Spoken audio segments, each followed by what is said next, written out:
Right, this tester will actually test the battery's capacity.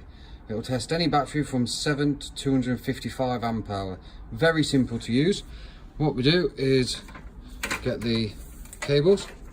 We'll go the red onto the red positive and the black onto the negative.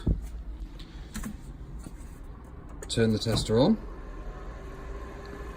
Now this is setting the actual battery's capacity. So in this case, you can see that the battery is actually 35 amp hour. So by using the double cross, that will change in blocks of 10. The double negative will actually go down in blocks of 10.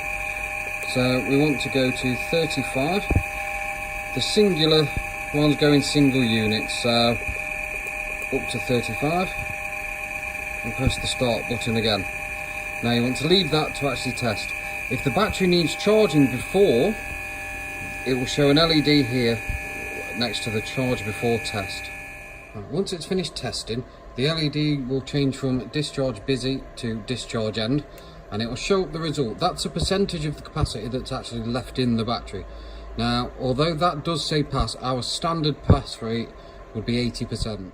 If you get back to the tester, let's say you've left it on overnight and the screen's actually gone off, all you have to do to get the result is hold the power button down and the result will show up again. So release the power button, unclip the battery, and the battery is fully tested.